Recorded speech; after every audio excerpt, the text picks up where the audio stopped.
Thank you for tuning in to the Golden State Media Concepts football podcast, where we discuss the latest newsrooms and games of the NFL and college football from the latest science issues, breakout stars, and all the news in between. As always, Jeremiah. And we have another one action-packed show for you guys today. We had some pretty amazing action yesterday in college football.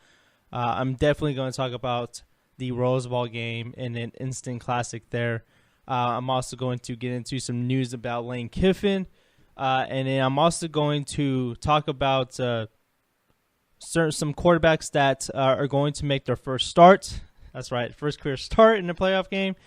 And some quarterbacks that might come back, and then pretty much certain question marks there at the quarterback position for some playoff teams heading to the wild card weekend.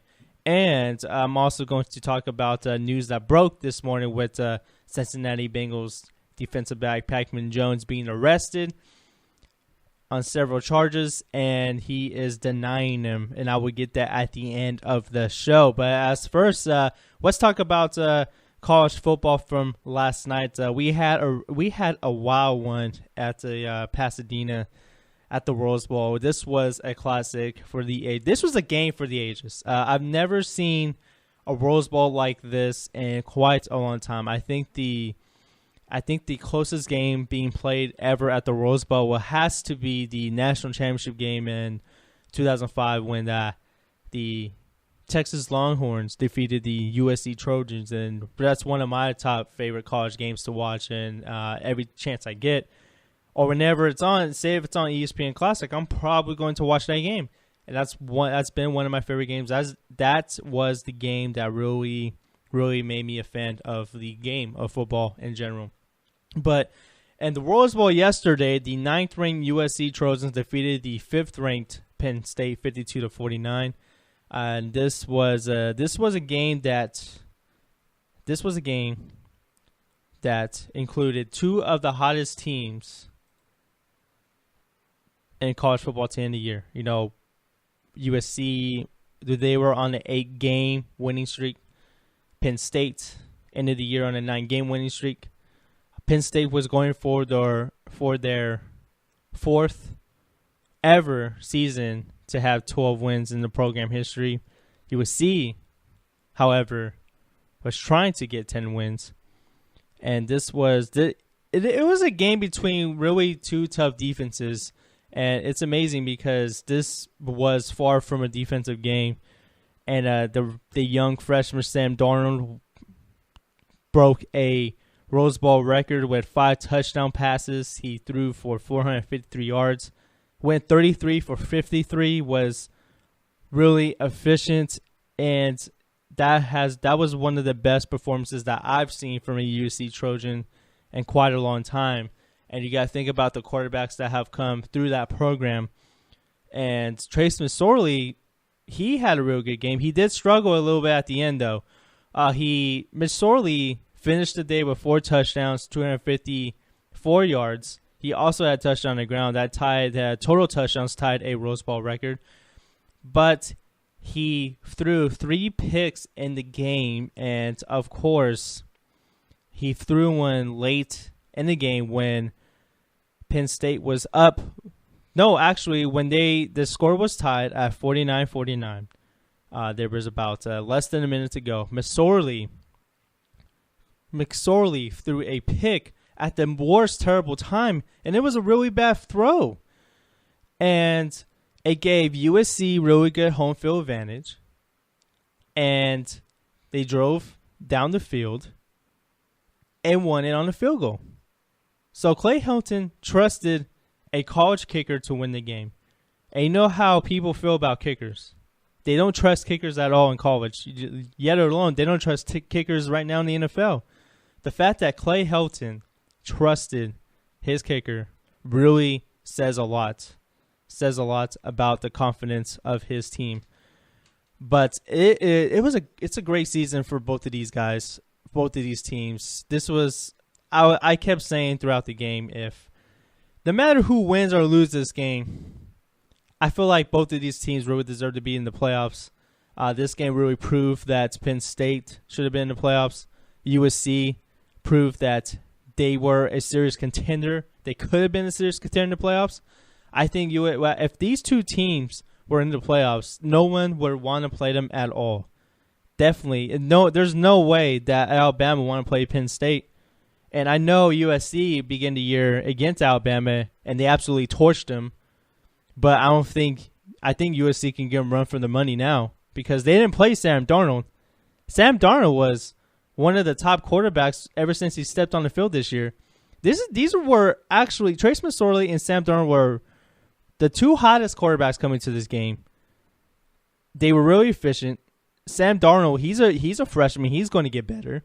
I think USC they have a bright future ahead of him. McSorley, he's a sophomore. I think he's going to get better. I think this team's going to be really good next year. So these are two teams that I think they're back to national prominence. I expect them to compete again next year. I think they can be. I think they're going to be two teams that a lot of people have in the playoffs. I think USC can make a run to the playoffs next year. I think Penn State can be a playoff contender next year. But I do like what I see from both these teams going forward, and I think it's safe to say that USC and Penn State are back to national prominence. But as far as other performances in the game, Saquon Barkley, 194 yards rushing and 2 touchdowns, so he had an incredible game there. And Penn State rushed the ball for over 211 yards. Of course, 194 went to Barkley there. McSorley did get 13 yards and 1 touchdown. For the USC Trojans ground game, Ronald Jones II finished the day with 55 yards and 1 touchdown. So he kind of had didn't really have a really good day. He only averaged about 2.8 yards per carry. Justin Davis he averaged about 7.2, rushing for 43 yards and 6 carries. So the Trojans did run for 122 yards, but basically when you had a really great performance by your quarterback, there's no way that you should be able to lose like that. But I just gotta say, Sam Darnold looks like he is on his way to becoming one of the best college quarterbacks, not only in USC but probably in college football. He looks like he's about to be one of the top college quarterbacks next year. I do think him, Josh Rosen, Jake Browning, this is a really stacked Pac-12 conference in quarterbacks. It's going to be really good to watch next year with the quarterback position because I think Jake Browning, he's going to be good. He threw 40 touchdowns. He threw more for 40 touchdowns in his sophomore year. He might throw for 50 in his junior year. Darnold's not going to go anywhere. I think Josh Rosen's going to come back strong. Whoever starts at Washington State, I think is going to be successful there because of that offense. But I do like what I'm seeing from the Pac-12. It looks like the Pac-12 is slowly gaining back to prominence how it used to be about 10 to 15 years ago. But we had really great performances last night too in the from the receiving corps on both sides. As far as USC, we had a historic performance from Dante Burnett, 164 yards receiving, 3 touchdowns on 13 receptions. What a day this kid had. And, of course, Juju Smith-Schuster, the stud receiver there at USC, could be in the NFL next year if he decides to declare. He had 133 yards receiving and 1 touchdown. And Darius Rogers added a touchdown as well on 42 yards receiving. As for the Penn State receivers, Chris Goodwin had an incredible day, 187 yards and 2 touchdowns. So, and Barkley even got involved as well with the 55 receiving yards and 1 touchdown. So it looks like Barkley could be one of the top running backs heading to the draft if he decides to declare. But incredible day from both teams. Incredible day, historic day. Classic game. That's all I got to say. And USC and Penn State are back, folks. That's right. Both of these teams are back. As far as other college football action from yesterday, the Outback Bowl started everything yesterday. Florida defeated Iowa 30-3. They had a really good day behind Austin Appleby there with the 222 yards passing day with 2 touchdowns and two interceptions. Jordan Scarlett finished the day with 94 yards rushing on 14 carries. And Mark Thompson was the leading receiver on an 85-yard reception that went for a touchdown. So there was really pretty much an okay offensive day for the Florida Gators. As for the Iowa Hawkeyes, they couldn't get anything done on offense. C.J. Beathard only had 55 yards passing. He went 7 out of 23, 3 interceptions. They had a good rushing day from Akeem Whaley, 22 carries on 115 yards. So they couldn't really do anything besides that. But yeah, Florida finishes the year with 9-4. Iowa ends the year on a terrible note, and they finished their season 8-5. But as far as other college football action last night, the Oklahoma Sooners defeated the Auburn Tigers 35-19. They had an incredible day by Baker Mayfield, the Sooner quarterback, threw for 296 yards and 2 touchdowns. Joe Mixon, who's been involved in not domestic violence, but assault allegations or charges, so to speak. He's been involved in that. He finished the day with 91 rushing yards and 2 touchdowns on 19 carries. Samarje Parnair finished the day with 1 touchdown and 86 yards and 17 carries. And Joe Mixon also added 89 yards receiving. So really good day from Joe Mixon there. As far as Auburn, they couldn't really get anything done in the passing game. They couldn't get very much done in the running game either. So they used about four different guys through a pass, at least one pass, and Jeremy Johnson finished from 5 for 9 for 93 yards and 1 interception. Sean White, 4 for 10 for 35 yards. John Flinken III, 3 out of 7 at 25. Kerryon Johnson, 1 for 1 with 1 yard and 1 touchdown. So, yeah, there wasn't a whole lot there to be happy about for Auburn. As far as the rushing day, Cameron Petaway finished the day with 101 yards rushing and 24 carries. And there wasn't really much going on there for Auburn as the Sooners defeated the Tigers 35-19. And one of the games I was looking forward to actually was the Cotton Bowl. It involved the Wisconsin Badgers, who are 8th ranked overall, and the Western Michigan Broncos. Yes, the MAC champion, who finished the year ranked at 15. And Western Michigan actually started off kind of slow in this game, and I kind of expected that. This was probably the best sort of competition that they faced the entire year, but they hung in there the entire game. They brought the game back within 1 score. I really saw a good effort there. They had a chance to perhaps get the ball back, but their defense didn't allow that to happen. But the Wisconsin Badgers did defeat the Broncos 24-16. And I do expect Western Michigan to come back next year. I don't know if they're going to go undefeated, but they do finish the year 13-1. They were one of 2 teams that were undefeated to end a regular season. But I think Western Michigan is going to be – I don't think they're going to go anywhere. But they are going to be without Corey Davis next year. I think he's the second best receiver in the draft this year. Corey Davis finished the day with 73 yards and 1 touchdown. As far as quarterbacks, Zach Terrell finished the day with 157 yards passing, 1 touchdown, 1 interception. He went 16 for 28. Bart Houston at Wisconsin went 11 for 12, 159 yards. And Alex Holmbrook finished the day with 2 for 2, 19 yards, and a touchdown. But the best performance of the day goes to Troy Fumagalli. He literally made plays when it counted. He finished the day with 83 yards receiving and 1 touchdown. And as far as the running game, Corey Clement of Wisconsin finished the day 71 yards, 22 carries, and a touchdown. And Jamari Began finished the day 58 yards rushing as he was the leading receiver, not the leading receiver, the leading rusher for the Western Michigan Broncos on 16 carries. But Yeah. But, that was pretty much a recap of last night's action in college football. Though, really great game in the Pasadena. Oklahoma comes out on top. Western Michigan, failed to finish an undefeated season, and Florida just mollywops all over Iowa. But we got one more college game left in the books, and that is the national championship. That will be next Monday, and of course, there will be a lot of anticipation for that as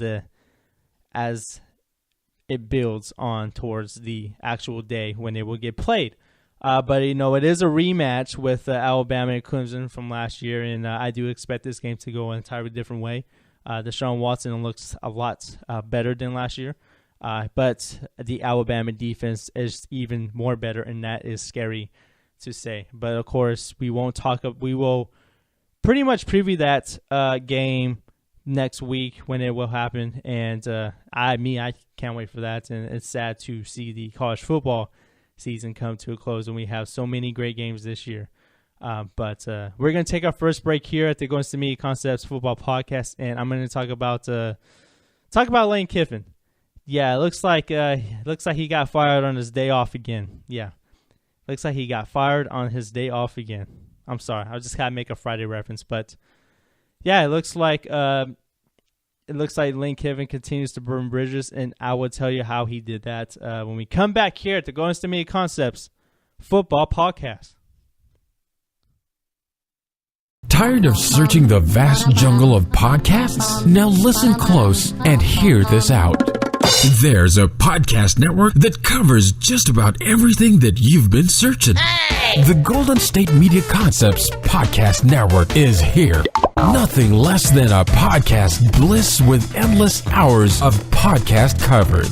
From news, sports, music, fashion, cooking, entertainment, fantasy, football, and so much more. So stop lurking around and go straight out to the Golden State Media Concepts Podcast Network. Guaranteed to fill that podcast itch. Whatever it may be. Visit us at www.gsmcpodcast.com. Follow us on Facebook and Twitter, and download us on iTunes, SoundCloud, and Google Play.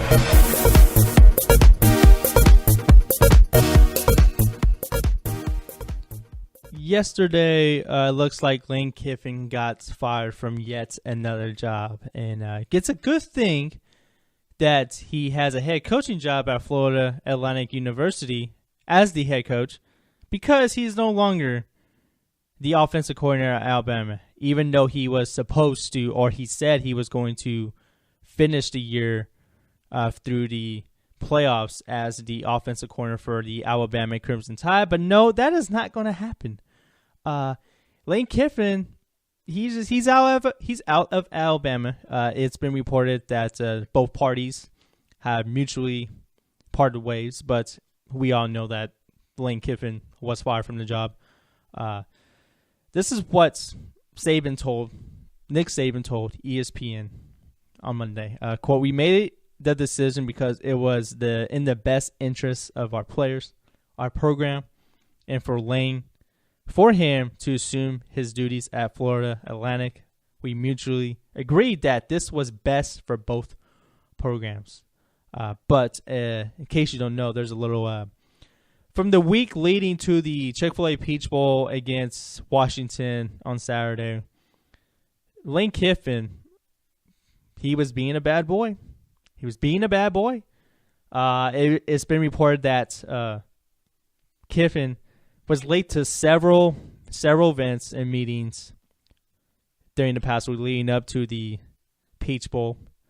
He missed meetings and media day, leading some Alabama staff members to say, "We were done with him."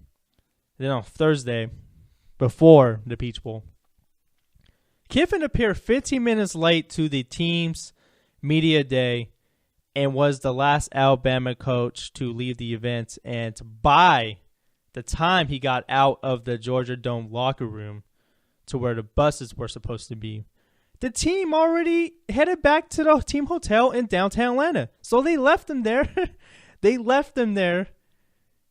basically saying, oh, yeah, we're done with you.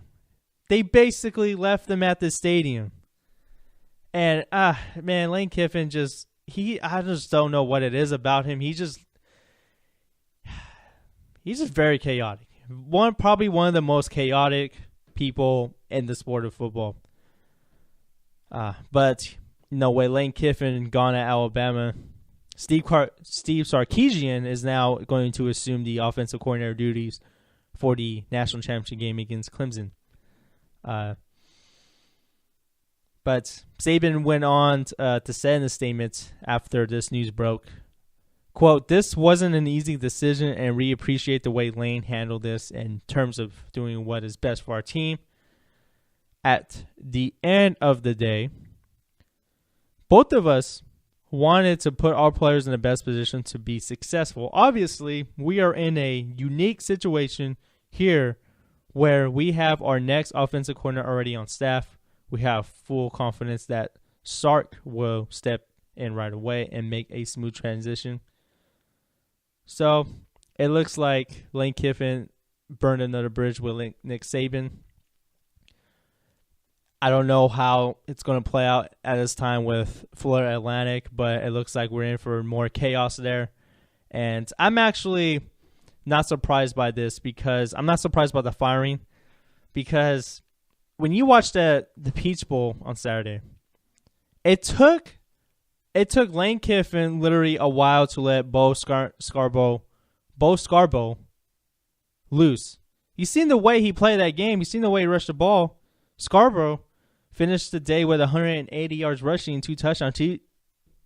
How do you not give him the ball in the early of the game? You could have really nailed. Could have put the nail in the coffin early in the game. Jalen Hurts practically had his worst game ever at 57 yards passing. And when you have a young freshman quarterback that's struggling like that, you have to rely on your strength, and that is your running game.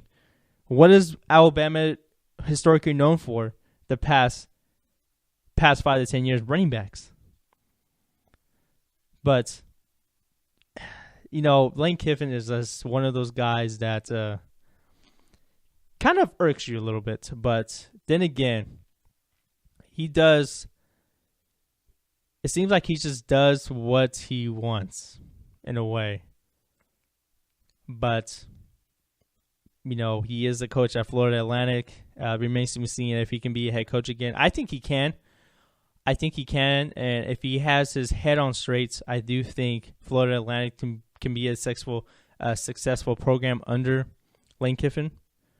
And I'm not saying that Florida Atlantic's going to go to National Providence, but if I'm Florida Atlantic, if I'm the athletic director there, if you've seen these reports of your current head coach being late to meetings on his team, for his team, being late to meetings and pretty much being late to everything, how are you going to feel about this hire that you made about a month ago? How are you going to feel? Because you can't fire him. You can't fire him a month ago. There's not many coaches out there. Chip Kelly's not going to go to Florida Atlantic. There's no way. I don't think he will want that. Chip Kelly wants to go to, if Chip Kelly goes back to college, he will want to go to a Power 5 conference.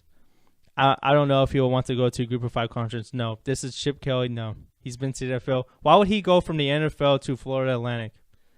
No. But, pretty much Florida Atlantic's pretty much stuck with Lane Kiffin. If Florida Atlantic, they don't have a good year, I think Lane Kiffin's going to get the can. I think he's going to kick rocks. But I actually think Lane Kiffin's he actually deserves a head coaching job. I do think he needed to. I think he needed to. Ever since his last head coaching job, it didn't end well at USC. I kind of think he needed to reestablish himself, and he did that at Alabama with being a really good offensive coordinator there. He did win games he did have really good offense with 3 types of quarterbacks, including Jalen Hurts. And Jalen Hurts was the SEC Player of the Year. He was the first freshman to do that since Herschel Walker, and that's saying a lot. But I do think Lane Kiffin will be a good coach at Florida Atlantic, but I don't know if he will be a good person. Yeah. But we're going to take our second break here at the Going to Me Concepts football podcast. I'm going to talk about some teams in the playoffs that made or are about to make decisions on their quarterbacks in those games. And Adam Jones gets in trouble again. I will explain what he did last night, but I will have news. I will have that news when we get back here at the Golden State Media Concepts Football Podcast. Check out the show that's built on the MMA. From the UFC to extreme cage fighting, they got the fights covered. Check out the GSMC MMA podcast. Get the latest news on past or upcoming fights. Join us as we talk to and about some of the biggest names in the MMA, past, present, and future. When it's the fight game, there's just one show to check out. GSMCpodcast.com/MMA-podcast. Don't forget to like them on Facebook and follow them on Twitter. Visit GSMCpodcast.com for more info.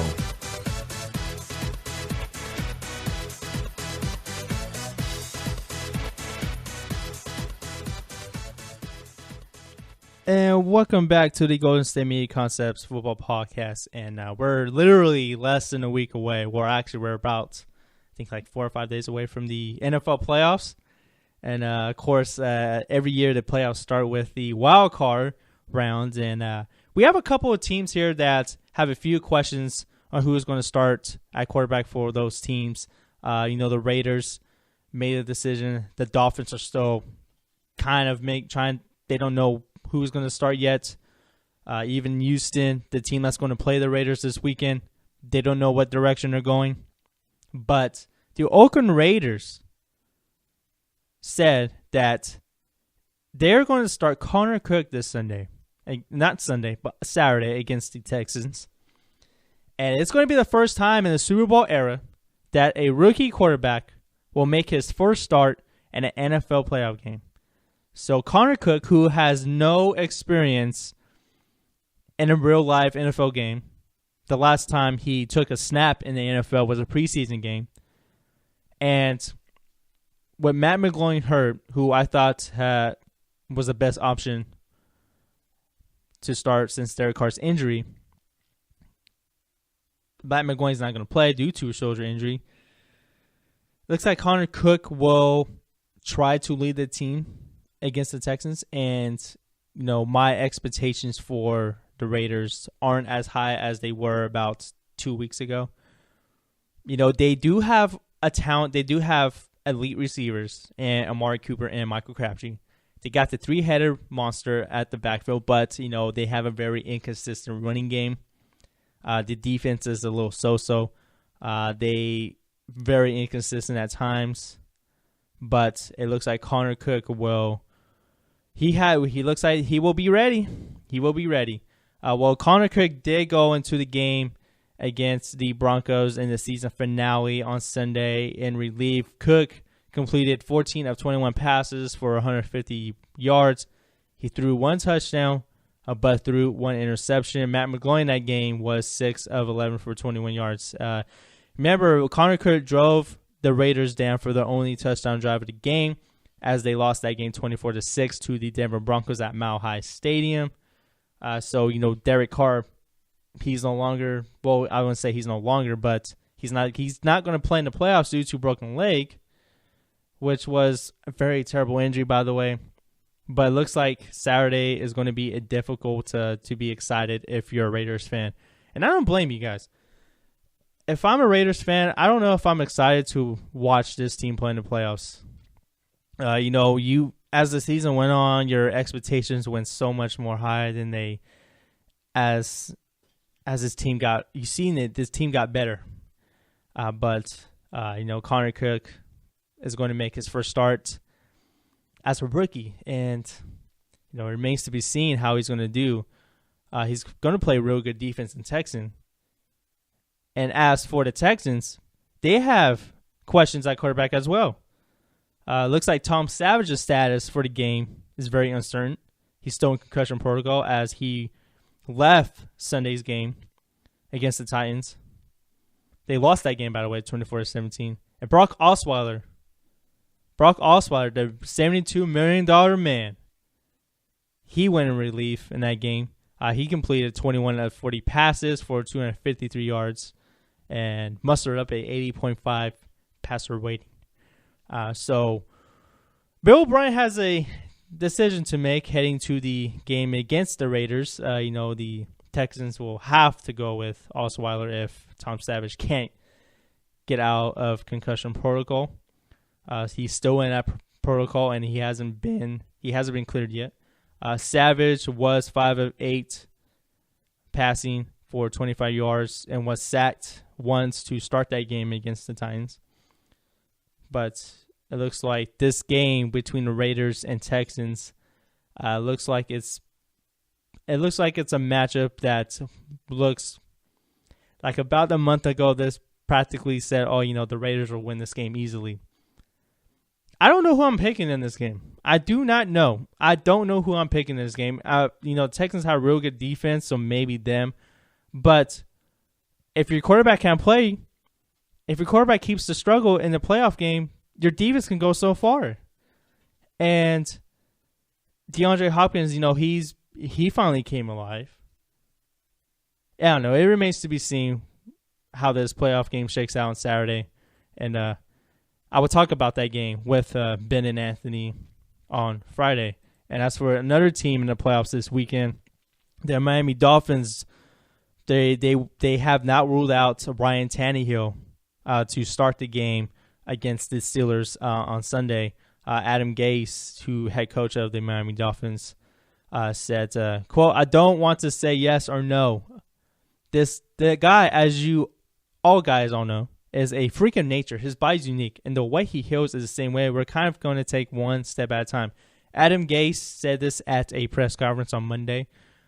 He plans to get a firm update on Tannehill's knee from the medical staff Monday. Early Monday or Tuesday early this week. So an important decision for Tannehill going to play is, can he practice? And if he can practice, there's probably a slight chance he is going to play in this game against the Steelers. But Matt Moore's been really good in the backup role. He's been really, really solid. He's 2-1, threw for 721 yards with 8 touchdowns, 3 interceptions, has a 105.6 quarterback rating. So, it looks like Matt Moore is on his way to being a playoff quarterback this year. But if Ryan Tannehill can't go, Matt Moore looks like he will take the helm again. And if I were to choose any quarterbacks, Connor Cook, Tom Savage, and Matt Moore, I will have to go Matt Moore as the best quarterback than those guys right there. If out of those three, Matt Moore is the best one in this weekend. But yeah, we will talk about those playoff games later this week. I will talk about those playoff games, of course, with Anthony and Ben on Friday. But for our last bit of news today, Cincinnati Bengals defensive back Adam Jones. Listen to this headline. Adam Jones was charged after allegedly poking a man in the eye. Did you want me to read that again? Allegedly poking a man in the eye. So he faces several charges after he was arrested. He was arrested early last night, about 12:30 a.m. So he was booked in jail around that time. He faces misdemeanor charges of assault, disorderly conduct, obstructing official business, and a felony count of harassment with a bodily substance. But what Adam Jones did, this is what allegedly he did. He allegedly pushed a security guard and poked him in the eye, then refused to comply with law enforcement officers, and this was according to the Hamilton County Jail records. So this was all on the record books. When arrested, Jones refused to enter the police car and allegedly pulled away before kicking and headbutting an officer. Jail documents have said that as well. He then spit on the hand of a nurse while he was being booked into the Hamilton County Justice Center.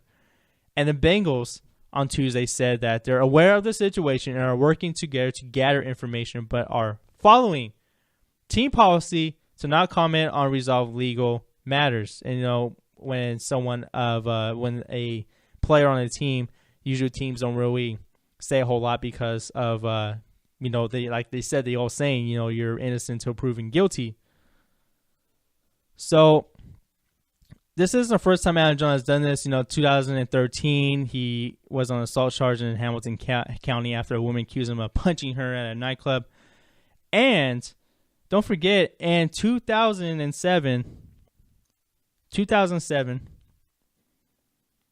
Jones was pretty much suspended after that 1 year. He's been having legal troubles ever since he's been in the league. And I remember when he was suspended in 2007, he was a TNA wrestler, quote-unquote TNA wrestler, and I still think that's kind of laughable to this day because TNA is pretty much that company is done. And if you don't know what TNA is, it's a wrestling promotion. Stands for Total Nonstop Action. They've been trying to compete with WWE for years, and they're not going to. But, Adam Jones, he's at it again, folks. He's at it again. That's all I got to say. But I'd like to thank you guys for tuning in to the show. That concludes the show.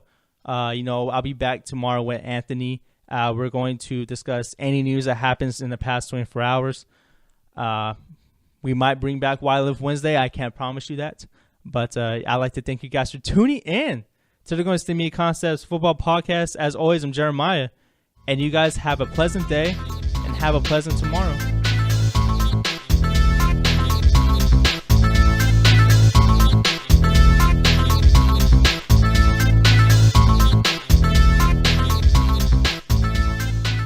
You've been listening to the Golden State Media Concepts Football Podcast, part of the Golden State Media Concepts Podcast Network. You can find this show and others like it at www.gsmcpodcast.com. Download our podcast on iTunes, Stitcher, SoundCloud, and Google Play. Just type in GSMC to find all the shows from the Golden State Media Concepts Podcast Network, from movies to music, from sports to entertainment, and even weird news. You can also follow us on Twitter and on Facebook. Thank you, and we hope you have enjoyed today's program.